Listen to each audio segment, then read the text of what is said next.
Assalamualaikum warahmatullahi wabarakatuh. Shalom, Om Swastiastu, Namo Buddhaya, Wedya Ramtian. Salam kebajikan rahayu bagi kita semua. Yang terhormat Ibu Dr. Riri Rengganis, SSMU, selaku dosen mata kuliah Bahasa Indonesia, dan juga teman-teman saya yang saya hormati. Perkenalkan, saya Romi Amisafaros dengan NIM 23080574167 dari Program Studi Manajemen Fakultas Ekonomi dan Bisnis Universitas Negeri Surabaya. Di sini saya akan mempresentasikan proposal saya dengan judul Pengaruh E-commerce terhadap Hedonic Shopping Motivation dan juga Impulsive Buying di Kabupaten Tulungagung. Ada latar belakang masalah. Kenapa saya menuju judul ini adalah kemajuan teknologi telah merevolusi berbagai sektor dengan industri retail menjadi salah satu yang paling terdampak secara signifikan. Transformasi ini terutama didorong oleh kemunculan dan semakin populernya e-commerce. Platform e-commerce menawarkan kenyamanan serta akses yang cepat dan mudah kepada konsumen untuk mendapatkan beragam produk, sehingga mengubah paradigma retail tradisional. Kemajuan teknologi yang pesat ditambah dengan peningkatan penetrasi internet telah mendorong pertumbuhan industri e-commerce di Indonesia. Seiring dengan perkembangan sektor ini, memahami perilaku konsumen terutama yang berkaitan dengan hedonic shopping motivation dan impulse buying akan sangat penting bagi bisnis yang ingin berkembang di pasar yang dinamis ini. Selanjutnya ada rumusan masalah. Adalah pertama, bagaimana pasar e-commerce di Indonesia khususnya di Kabupaten Tulungagung mempengaruhi hedonic shopping motivation konsumen. Kedua, faktor-faktor apa saja yang mempengaruhi perilaku impulsive buying dalam konteks e-commerce pada konsumen di Kabupaten Tulungagung. Ketiga, bagaimana pengaruh platform online marketplace terkemuka di Indonesia terhadap perilaku belanja konsumen di Kabupaten Tulungagung.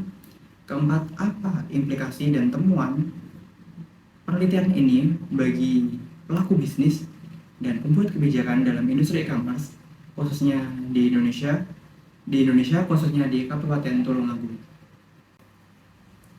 Berdasarkan rumusan masalah tersebut, maka kita akan membentuk tujuan penelitian. Maka tujuan penelitiannya adalah sebagai berikut.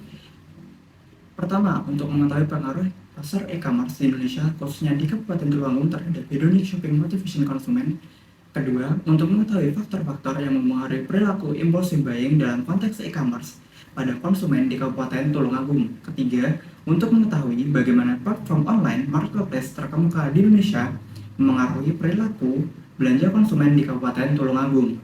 Keempat, untuk mengetahui apa implikasi dari temuan penelitian ini bagi para pelaku bisnis dan pengambil kebijakan dalam industri e-commerce di Indonesia khususnya di Kabupaten Tulungagung. Selanjutnya, manfaat penelitian. Bagi penulis, penelitian ini akan mengasah kemampuan penelitian, kemampuan analitis, dan pemikiran kritis, serta menjadi media bagi penulis sendiri untuk menerapkan pengetahuan teoritis yang diperoleh selama studi dalam keadaan nyata atau kehidupan nyata dalam keadaan nyata. Bagi pelaku bisnis, penelitian ini akan bermanfaat untuk menyempurnakan strategi dan penawaran mereka agar lebih selaras dengan preferensi konsumen di wilayah Kabupaten Tulungagung sehingga meningkatkan posisi pasar dan profitabilitas mereka. Dan bagi sivitas akademika, penelitian ini akan memberikan wawasan baru tentang seluk-beluk perilaku konsumen dalam konteks adopsi e-commerce dengan fokus khusus pada Kabupaten Tulungagung. Dan juga penelitian ini dapat bermanfaat untuk penelitian yang mendatang. Batasan istilah. Untuk menghindari kesalahpahaman dalam judul, maka batasan istilah adalah sebagai berikut. Pertama, ada e-commerce. E-commerce adalah distribusi penjualan, pemasaran, dan pembelian barang atau jasa melalui sarana elektronik seperti jaringan komputer, televisi, ataupun jaringan internet lainnya. E-commerce juga melibatkan transfer data otomatis, data elektronik, sistem keuangan, atau manajemen inventaris secara otomatis. Dan impulsive buying merupakan sebuah dorongan yang kuat untuk membeli sesuatu dengan segera yang lebih bersifat emosional daripada rasional. Perilaku konsumen. Perilaku konsumen adalah bagaimana seorang konsumen mengambil keputusan hingga bersedia mengeluarkan sumber daya yang mereka miliki untuk mendapatkan apa yang mereka konsumsi. Sumber daya ini termasuk waktu, uang, dan juga energi. Hedonic shopping motivation itu adalah motivasi konsumen untuk berbelanja karena berbelanja merupakan kesenangan tersendiri bagi mereka. Itu sehingga tidak menjadi masalah, sehingga mereka kadang melupakan manfaat apa yang dibeli. Konsumen adalah semua individu dan rumah tangga yang membeli atau memperoleh barang atau jasa untuk dikonsumsi pribadi. Penelitian terdahulu. Peneliti sebelumnya ada penelitian dari Wandira, Rohman, dan juga Syamsuddin tahun 2019 dengan judul How Does Hedonic Shopping Motivation How does hedonic shopping value affect impulsive buying and empirical study on e-commerce in Indonesia? Dengan variabel penelitian hedonic shopping dan juga impulsive buying. Hasil penelitian mereka menunjukkan bahwa hedonic shopping value berpengaruh signifikan terhadap impulsive buying. Hedonic shopping value yang merupakan cerminan dari nilai yang diterima oleh konsumen untuk aspek multisensorik, fantasi, dan sosial dari sebuah pengalaman berbelanja memicu keputusan untuk membeli barang tanpa perencanaan. Penelitian ini juga menunjukkan bahwa nilai belanja hedonis meningkatkan perasaan positif membuat konsumen terasa lebih baik setelah membeli barang secara impulsif. Kedua, ada penelitian dari Nia Yusnia dan juga Sri Hermawati tahun 2020 dengan judul The Effect of Shopping Lifestyle, Hedonic Shopping Motivation and Self-Promotion on Impulse Buying Behavior in E-commerce Case Study on Berry Binka Customer. Variabel penelitiannya adalah shopping lifestyle, hedonic shopping motivation, self-promotion, dan juga impulse buying. Penelitian mereka menunjukkan bahwa variabel gaya hidup berbelanja berpengaruh terhadap perilaku impulse buying, sedangkan motivasi belanja hedonis atau hedonic shopping motivation dan promosi penjualan tidak berpengaruh terhadap perilaku impulse buying. Hal ini menunjukkan bahwa gaya hidup berbelanja konsumen memainkan peran penting dalam perilaku impulse buying mereka di dalam platform Berry Binka. Selanjutnya ada penelitian dari Muhammad Rizky Rabani, Gatot Wijayanto, dan Dian Puspita tahun 2023 tahun ini dengan judul Pengaruh Hedonic Shopping Motivation dan Shopping Lifestyle terhadap Impulse Buying dengan Emosi Positif sebagai variabel intervening pada e-commerce shopping. Variabel penelitian mereka adalah Hedonic Shopping Motivation, Shopping Lifestyle, dan Impulse Buying serta emosi positif.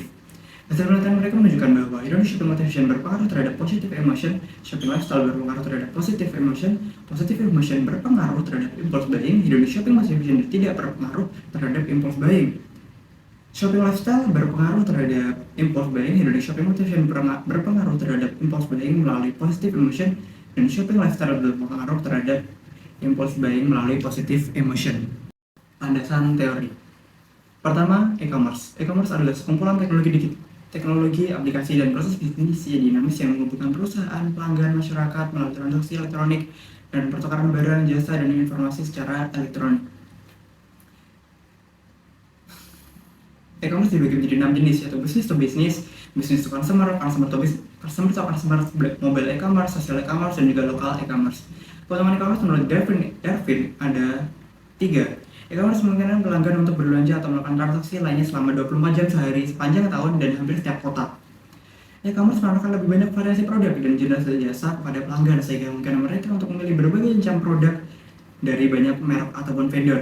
E-commerce memberikan produk dan jasa yang murah kepada pelanggan serta dapat dengan mudah mengunjungi banyak toko dan melakukan perbandingan dengan cepat. Kedua, impulsive buying. Impulsive buying adalah pembelian yang terjadi ketika konsumen melihat produk atau merek tertentu, kemudian konsumen menjadi tertarik untuk mendapatkannya. Biasanya karena adanya rangsangan yang menarik dari toko. Jenis-jenis impulse buying menurut Stan dalam Utami. Pure impulse, pembelian yang dilakukan murni tanpa rencana atau mendadak.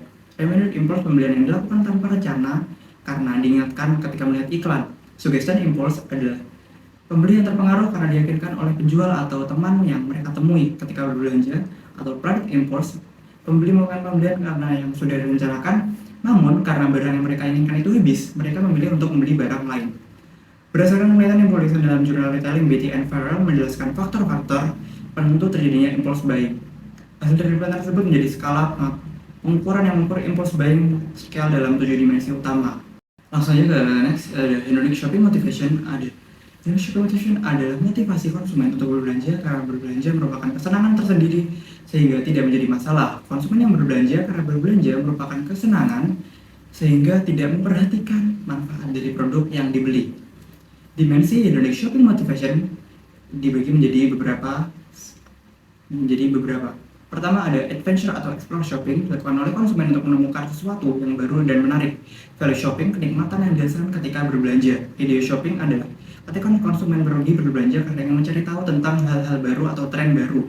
Social shopping adalah ketika mereka bersosialisasi atau berbelanja untuk bisa bersosialisasi dengan orang lain. Ada juga kegiatan berbelanja untuk mengurangi stres, karena ada yang merasa ketika berbelanja mereka mendapatkan emosi positif sehingga rasa stres mereka atau permasalahan mereka berkurang. Metodologi penelitian. Pertama, ada jenis penelitian. Penelitian ini menggunakan explanatory research yang menurut Sugiono merupakan metodologi penelitian yang berusaha menjelaskan hubungan antara variabel-variabel yang diteliti serta pengaruh satu variabel terhadap variabel lainnya. Pendekatan penelitian yang digunakan adalah pendekatan kuantitatif, yaitu metode untuk menganalisis dengan cara mengolah dan menginterpretasikan data yang ada. Dengan e-commerce sebagai X, Indonesia otomatis sebagai Y1, dan impulsif buying sebagai Y2 pada konsumen e-commerce di Kabupaten Tulungagung. Metodologi penelitian. Pertama, ada sumber dan data penelitian. Jenis data yang digunakan dalam penelitian ini meliputi dua data, yaitu ada data primer diperoleh dengan cara menyebarkan kuesioner tertutup kepada pihak-pihak terkait sebanyak 30 dengan minimal 30 hingga 50 responden menggunakan Google Form yang disebarkan melalui sosial media. Sedangkan data sekunder diperoleh dari berbagai sumber seperti buku-buku ataupun jurnal ilmiah. Kriteria responden yang pernah digunakan adalah usia responden minimal 17 tahun, merupakan penduduk Kabupaten Tulungagung, dan pernah berbelanja secara online minimal sekali. Skala pengukuran yang digunakan dan menggunakan skala Likert 1-5 dengan pilihan sangat setuju hingga sangat tidak setuju. Item penelitian tersebut kemudian akan digunakan untuk membuat definisi operasional variabel dengan indikator-indikator yang telah ditentukan. Analisis data dilakukan dengan statistik inferential parametrik dengan alasan bahwa jenis data yang digunakan adalah berskala interval. Asumsi yang utama adalah data yang akan dianalisis harus berdistribusi normal. Dan software pengolah data yang digunakan adalah IBM SPSS versi 25 untuk mengolah data yang didapat. Dan uji yang dilakukan nanti adalah uji normalitas dan juga uji T. Uji normalitas bertujuan untuk menguji apakah dalam model regresi variabel pengganggu atau residual memiliki distribusi normal. Jika asumsi ini dilanggar, maka uji statistik menjadi tidak valid. Uji T dilakukan untuk menguji hipotesis penelitian mengenai pengaruh masing-masing variabel secara parsial terhadap variabel independen. Sekian, terima kasih untuk presentasi proposal saya. Wassalamualaikum warahmatullahi wabarakatuh.